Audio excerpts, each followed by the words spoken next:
প্রিয় দর্শক, বর্তমান অন্তর্বর্তীকালীন সরকারের প্রধান উপদেষ্টা হিসেবে দায়িত্ব পালন করছেন নোবেল বিজয়ী অর্থনীতিবিদ ডাক্তার মোহাম্মদ ইউনূস। আপনারা সবাই কম বেশি তাকে চিনে থাকলেও অনেকেই হয়তো তার ব্যক্তিগত জীবন সম্পর্কে জানেন না।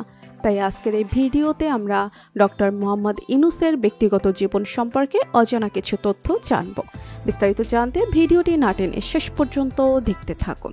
1955 সালে মাত্র 15 বছর বয়সে ডক্টর মোহাম্মদ ইউনূস কানাডার মন্ট্রিলে অনুষ্ঠিত বিশ্ব জাম্বুরিতে যোগদানের মাধ্যমে তার প্রতিভার স্বাক্ষর রেখেছিলেন।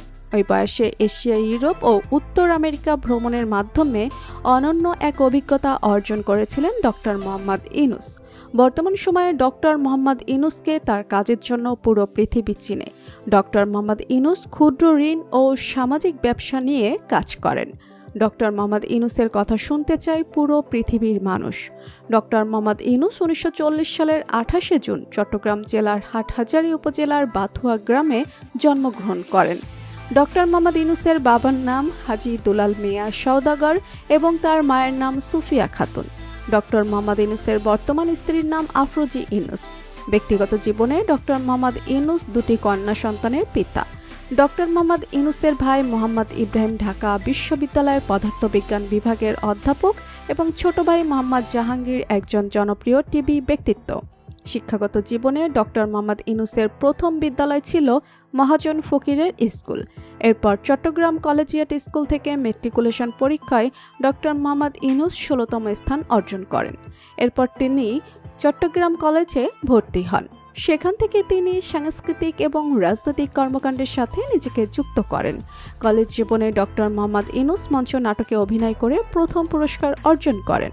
এছাড়াও ডক্টর মোহাম্মদ ইউনূস সাহিত্য পত্রিকার সম্পাদনা এবং আজাদী পত্রিকায় কলাম লেখার কাজে যুক্ত ছিলেন।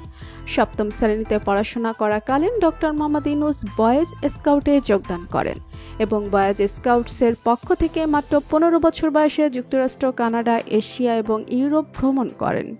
1957 সালে ডক্টর মোহাম্মদ ইউনূস ঢাকা বিশ্ববিদ্যালয়ের সহকারী হিসেবে যোগদান করেন। পরবর্তীতে 1962 সালে চট্টগ্রাম কলেজে প্রভাষক হিসেবে যোগদান করেন। এরপর 1965 সালে ডক্টর মোহাম্মদ ইউনূস ফুল ব্রাইট স্কলারশিপ নিয়ে যুক্তরাষ্ট্রে চলে যান এবং পূর্ণবৃত্তি নিয়ে যুক্তরাষ্ট্রের ভেন্ডারবিল্ট বিশ্ববিদ্যালয় থেকে 1969 সালে পিএইচডি ডিগ্রি অর্জন করেন। এরপর তিনি অধ্যাপক হিসেবে উন্নীত হন এবং 1989 সাল পর্যন্ত এই পদে কর্মরত ছিলেন। তো বন্ধুরা, বর্তমান অন্তর্বর্তীকালীন সরকারের প্রধান উপদেষ্টা ডক্টর মোহাম্মদ ইউনূসকে আপনার কেমন লাগে জানিয়ে দিন কমেন্ট করে। আর ভিডিওটি ভালো লেগে থাকলে একটি লাইক দিয়ে চ্যানেলটি সাবস্ক্রাইব করুন। ধন্যবাদ।